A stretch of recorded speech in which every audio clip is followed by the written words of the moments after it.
या दूसरे विधि से यदि हम इस उपलब्धि को मानते हैं, उपलब्धि को प्रमाणित करते हैं, समाधान, समृद्धि, अभय, सहअस्तित्व प्रमाण होता ही है, यह उपलब्धि है। तीसरा विधि से भ्रम मुक्ति और नित्य जागरण। बोलिए। तीसरा विधि से भ्रम मुक्ति, जागृति और प्रमाण, यही होता है। तीन विधि से उपलब्धि को अपन पहचानते हैं। इस विधि से उपलब्धि को पहचाना, उस विधि से हुआ, इस विधि से हुआ। ठीक है, ये तीनों विधियों से हम इसको उपलब्धियों को पहचान पाते हैं। फलस्वरूप अखंड समाज सार्वभौम व्यवस्था के लिए सूत्र व्याख्या ये बनता है, सूत्र बनता है। इसका व्याख्या करने पर हम अखंड समाज भी पाते हैं, सार्वभौम व्यवस्था भी पाते हैं। ठीक है, और कोई बात? बाबा, अभी आपने पूरा जो कुछ कहा, हाँ, उसको एक शब्द में आप क्या कहना चाहेंगे टोटल? हाँ, उसमें एक वाक्य में यदि कहना चाहते हैं तो ऐसा बनता है, मनुष्य जो है ना, जागृत होना है, जागृति को प्रमाणित करना है, यही बनता है। जागृति की रास्ता सुलभ है और भ्रम की रास्ता कठिन है। क्या बात? जागृति के रास्ते में झूठ फरेब कुछ भी नहीं है, संकट कुछ भी नहीं है। कुल मिलाकर के भाषा ऐसा दिया जाए केवल सुख के अलावा दूसरा कुछ होते ही नहीं। ठीक है ना? कुल मिलाकर के मानव को क्या होना है? समझदार होना है, प्रमाणित करना है, जागृत होना है, प्रमाणित करना है। ठीक है ना? मानवतापूर्ण वैभव को प्रमाणित करना है, मानवता से परिपूर्ण होना है, प्रमाणित करना है, यही बनता है। दो कहीं भी कितने भी घूमेंगे वो उतने ही, एक वाक्य में इतने ही। प्रमाणित होने का आशय स्वयं समझ जाना, जीना जी, और दूसरों को समझा सकने में, हाँ, वही तो योग्य हो जाना, जीना वही जी करके जीने का प्रमाण में जीने देना। ठीक है, ये हम समझता हूँ महाराज, निर्विवाद ये बीज तो है, वृक्ष हो जाए तो बढ़िया।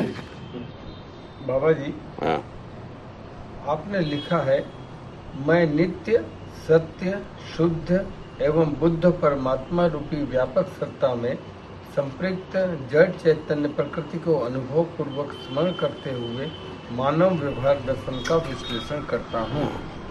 इसका क्या आप आशय थोड़ा सा उसको विस्तृत समझाइए। नित्य शुद्ध बुद्ध परमात्मा का स्मरण करते हुए, हाँ, है ना, मानव व्यवहार दर्शन को हम मैंने विश्लेषण कर रहा हूँ।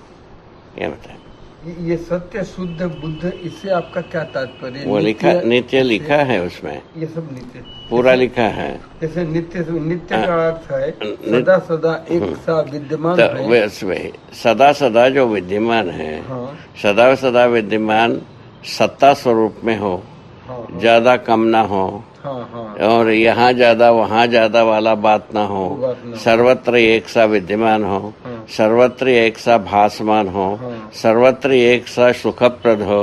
हाँ, हाँ, क्या बात? निरंतर विद्यमान हो, ऐसे परमात्मा को हम स्मरण करते हुए मानव व्यवहार दर्शन को हम विश्लेषण करूंगा, ये प्रतिज्ञा किया। ठीक है ना? ठीक। आपने लिखा है आगे, हाँ, मानव ही दृष्टा पद प्रतिष्ठा में गण्य है। हाँ? मानव ही दृष्टा पद प्रतिष्ठा में गण्य है। हाँ, मैं एक दूसरा सूत्र ये लिखा है, मानवीय एक ऐसा वस्तु है, एक ये अस्तित्व में एक ऐसा विशेष वस्तु है अथवा स्वाभाविक वस्तु है कि दृष्टापद प्रतिष्ठा इन्हीं में निहित। इसके पहले अपने बुजुर्गों ने ईश्वर को दृष्टा का बताया, कर्ता बताया, भोक्ता बताया। ठीक है ना? उसके बाद भोक्ता बताने में तकलीफ होने लगी, कुछ करते रहे, किंतु है ऐसे ही बात। तो मैंने पता लगाया, मुझको ये पता लगा, जीवन ही दृष्टा कर्ता भोक्ता पद में होता है। क्या भोगता है जीवन? समाधान, समाधान को जीवन भोगता है, ठीक है। समस्या का दृष्टा हो जाता है, तब वो जीवन दुखी कहलाया। समस्या को भोगता नहीं है, समस्या का दृष्टा बना रहता है, उससे भ्रमित रहता है, ठीक है ना। भ्रमित जीवन जागृत जीवन की पता लगा। जागृत जीवन भ्रमित जीवन में क्या अंतर हुआ भाई? अंतर इतना ही है, जीव चेतना विधि से शरीर को जीवन मानते हुए जीना माने भ्रम का अर्थ निकला, तात्पर्य निकला, ठीक है। मानव चेतना सहित देव चेतना पूर्वक जीना बन जाती है, तो ये जो है ना जागृति कहलाया, ठीक है। और जागृत जीवन जो स्वयं में दृष्टापद प्रतिष्ठा में होता है, ये लिखा है, ठीक है ना। माने समझदारी के स्थिति में होता है। दृष्टापद का मतलब समझा हुआ, जागृत जीवन का मतलब है प्रमाणित किया हुआ। ये बोलचाल और व्यवहार में जैसा हम बोलते हैं, जैसी करनी वैसी भरनी, क्या हम जैसा करेंगे जैसा करने वैसा करने, ये सब कचरा कारखाने की भाषा है। हाँ, ये इससे इसका लेन देन नहीं है। जैसा करने वैसा करें, भरने तो सब कर ही रहे हैं। ये कचरापन से इससे लेन देन नहीं, ये सीधा सीधा मानव चेतना जागृति है और जीव चेतना भ्रम है। जीव चेतना में जीते हैं, शरीर को जीवन मानते हैं, मानव चेतना में जीवन को जीवन मानते हैं, ठीक है ना। जीवन को जीवन के स्वरूप में पहचानने की बयान जीवन दृष्टापद में होता है। उसके पहले कोई ना कोई आरोप प्रत्यारोप में मरता ही रहता है, दिन में 1000 बार मृत्यु को प्राप्त करता रहता है। शिकायत खान, जब तक शिकायत खान बना रहता है तब तक जीवन मरता ही रहता है, ठीक है ना। शिकायत से जिस दिन मृत्यु माने मुक्ति मिल गई, क्या बात, और सदा सदा के लिए समाधान प्रस्तावित हो गया, उस दिन से जीना शुरू हुआ। बोलिए साहब, बोलिए, ठीक है ना। बड़ी अभी क्या यह समझना है, दृष्टापद का मतलब समझदारी संपन्न जीवन, और जागृत जीवन का मतलब है जो दृष्टापद में, दृष्टापद के बाद जब प्रमाणित किया हुआ जीवन, समझा हुआ और प्रमाणित किया हुआ। प्रमाण कहाँ प्रस्तुत करेगा? मानव परंपरा में प्रस्तुत करेगा, ठीक है ना।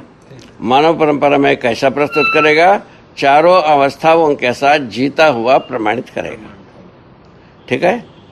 चारों अवस्था में संतुलित रूप में जीना जागृति का मतलब है। इसके पहले बात हो चुकी है, ठीक है। ये संगीतमय विधि से जीना, उसको कहा, उसको सूत्र रूप में बताया, नियम, नियंत्रण, संतुलन, न्यायपूर्वक जीना, ये जागृति का पहला चरण। उसके साथ समाधान जुड़ा, उसके मतलब हुआ दूसरा चरण। उसके साथ सहअस्तित्व जुड़ गया, तीसरा चरण। इतना ही कुल मिलाकर के गम्य स्थली, ठीक है। आगे आपने लिखा है, व्यापक वस्तु अखंड और इकाइयां अनंत हैं। व्यापक वस्तु अखंड रूप में अस्तित्व में है, सदा सदा के लिए नित्य सत्य शुद्ध बुद्ध परमात्मा जिसको नाम दिया, वो ऐसे परमात्मा का स्वरूप में व्यापक वस्तु है, ठीक है ना। ऐसे वस्तु को ध्यान में रखते हुए सारे मानव व्यवहार दर्शन को हम लिखा है। ठीक किया कि गलत किया?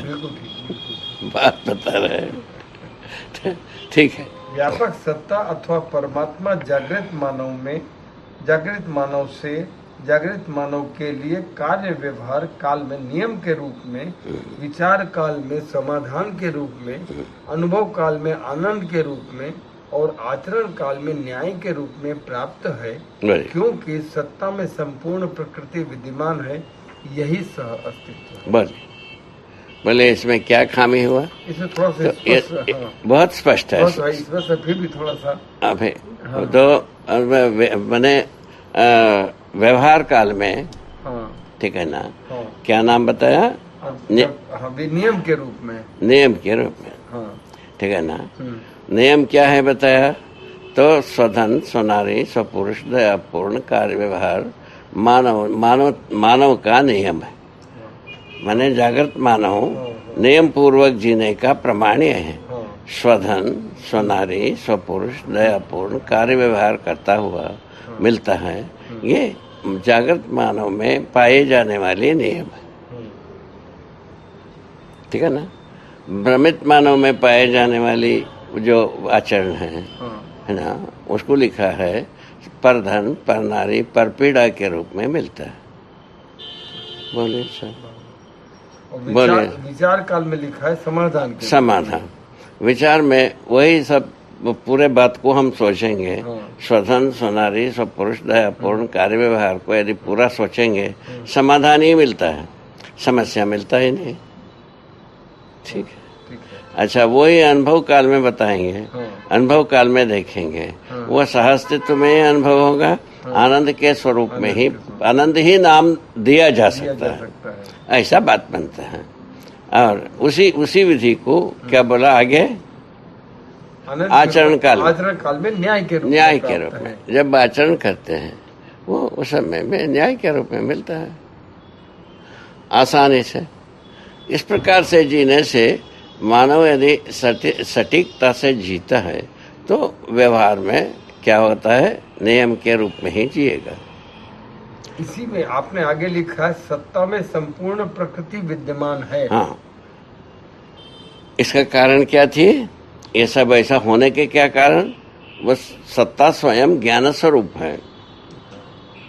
मानव में ऊर्जा के स्वरूप के जड़ प्रकृति में कार्य माने दिखाई पड़ती है, मानव में ज्ञान स्वरूप में सत्ता दिखाई पड़ती है। तो ज्ञान में डूबा हुआ हर वस्तु, मानव भी ज्ञान में ही डूबा रहता है। इस ढंग से यदि हम अनुभव कर पाते हैं ऐसे स्थिति में, तो हम हर हालत में तो ये सत्ता में ही हम जीता हुआ मिलेगा। क्या हुआ, जीना सत्ता में ही जीता हुआ मिलेगा। सत्ता में जीते हैं माना ज्ञान में ही हम जी रहे हैं,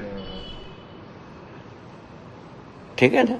ज्ञान में ही हम डूबे हैं, घिरे हैं, भिगे हुए हैं, सदा सदा के लिए ज्ञान में ही जी रहे हैं।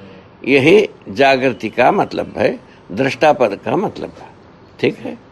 आगे मानवीयता पूर्ण आचरण के बारे में आपने लिखा है, धीरता वीरता उदारता दया कृपा करुणा पूर्ण स्वभाव न्याय धर्म एवं सत्यता पूर्ण दृष्टि और वित्तेषणा पुतेषणा एवं लोकेशनात्मक प्रवृत्ति से युक्त व्यवहार ही मानवीयता पूर्ण व्यवहार, ठीक है ना। हाँ, ये व्यवहार को बताया। हाँ, हाँ, ठीक है ना। तो मानवीयता पूर्ण व्यवहार क्या चीज है, आचरण क्या चीज है लिखा है, ठीक है ना। आचरण पूर्वक ही व्यवहार करेगा, हाँ, ठीक है, ठीक है ना। आचरण में क्या क्या स्थिति बनी, एक दृष्टि आ गई, एक स्वभाव आ गए, एक प्रवृत्ति आ गई, ठीक है ना। दृष्टि में ये बताया गया न्याय धर्म सत्यपूर्ण दृष्टि हो, हर बात को न्याय के साथ, न्याय सूत्र के साथ, है ना। धर्म अर्थात समाधान के साथ, सत्य सहअस्तित्व के साथ जो सूत्र जुड़े हुए हैं उसके साथ जोड़ करके हम यदि विचार करने योग्य होते हैं। उसको क्या बात बताया, पढ़ो ना पहले ना। हाँ, आपने धीरता वीरता उदारता मानवीयता पूर्ण व्यवहार बताया। व्यवहार में मानवीयता पूर्ण व्यवहार में दृष्टि, प्रवृत्ति और स्वभाव तीन चीज आई। जब हम ऐसा सोचने लगते हैं, इन तीनों चीज आते हैं।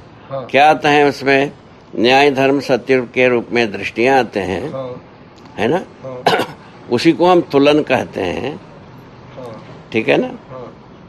उसके बाद धीरता वीरता उदारता दया कृपा करुणापूर्ण में स्वभाव होता है, ठीक है ना।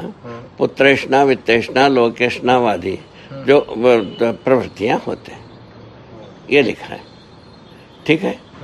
इस प्रकार के हम यदि आचरण करते हैं, उसको मानवतापूर्ण आचरण नाम दिया, ठीक है ना। ऐसे उसके बाद दूसरे विधि से बताया कि वो मूल्य चरित्र नैतिकता, संबंधों को पहचानना, मूल्यों को निर्वाह करना, मूल्यांकन करना, उभय तृप्ति पाना एक, और उसके बाद स्वधन स्वनारी स्वपुरुष दयापूर्ण कार्य व्यवहार करना, और तन मन धन रूपी अर्थ का सदुपयोग सुरक्षा करना। इन तीनों आने से मानवतापूर्ण आचरण का, इन दोनों विधि से लिखा हुआ है। ठीक है, ठीक। आगे आगे आपने लिखा है, सह अस्तित्व में अनुभव ही ज्ञान का उद्घाटन है। सह अस्तित्व में अनुभव से अनुभव के लिए अध्ययन है। ज्ञान ही विवेक एवं विज्ञान रूप में प्रमाण है। यही ज्ञानावस्था में मानव सहज मौलिकता है। मानव सहज मौलिकता क्या चीज है बताया। हमारा पूरा का पूरा सहअस्तित्व में अध्ययन, सहअस्तित्व में अनुभव, सहअस्तित्व में आचरण, तीन बात बताया। ठीक है ना। आचरण करने से मानवीयता कहलाता है। क्या हो गया, आचरण करने से मानवीयता। अनुभव करने से दृष्टापद कहलाया, प्रमाण कहलाया। अनुभव होने से तो विचार काल में समाधान हो गया। इस ढंग से हम हर अवस्था में हम जागृति को प्रमाणित करने योग्य होते हैं। ठीक है। तो कृतज्ञता के बारे में आपने लिखा है, मैं कृतज्ञता पूर्वक उन सुपथ प्रदर्शकों की वंदना करता हूँ जिनसे यथार्थता के स्रोत आज भी जीवित है। तो जैसा अभी विगत से आज तक हमको कहीं ना कहीं यथार्थ है ये भनक पड़ा ही था। यथार्थ यदि भनक नहीं पड़ा होता तो यथार्थ के लिए हम खोज काई को करते। ठीक है ना, एक स्वाभाविक बात है। यथार्थ कोई चीज है वो परंपरा में प्रमाणित नहीं है। इस रिक्तता को देख करके जब हम घायल हुए तबे ना हम इसको किए होंगे। तो वो यथार्थता का भनक आदिकाल से ही आई है। ठीक है ना। यथार्थ कोई चीज है, वास्तविकता कुछ है, सत्यता कुछ है, इस बात की भनक आदिकाल से रही, क्योंकि शब्द तो अनादिकाल से है। ठीक है ना। शब्द के अर्थ को आदमी गुनता ही रहा, सोचता ही रहा। हम ही भर सोचा हो ऐसा कुछ नहीं है। पहले भी कई लोग सोचे होंगे, कई प्रकार से सोचे होंगे। हमारा कुछ ऐसी योग भोग था, किसी विधि से उसको ठीक ढंग से प्रस्तुत कर पाए। अभी लोगों को ऐसा लगता है ये ठीक है। तो यथार्थ से आपका तात्पर्य या जैसा जिसका अर्थ हो। हाँ, अस्तित्व में जो नियम पहले से बने हुए हैं उसी से आपका अर्थ है। वो बता रहे हैं। अस्तित्व में प्रत्येक अवस्था है। चार अवस्था बता दिया। चारों अवस्था में अपने अपने निश्चित आचरण को अर्थ बताया। निश्चित अर्थ क्या चीज, चारों अवस्था में निश्चित आचरण। अब क्या है, पत्थर का आचरण में कोई किसी को शंका नहीं है, लोहा का आचरण में कोई किसी को शंका नहीं। इतना लोहे के कारखाना बना हुआ है, किसी कारखाने वालों को लोहे के आचरण में अभी तक तो शंका नहीं। आगे कुछ हो जाए तो सोचेंगे। ठीक है। तो अब ये वनस्पतियों में आम का आचरण में किसी को मैंने शंका नहीं।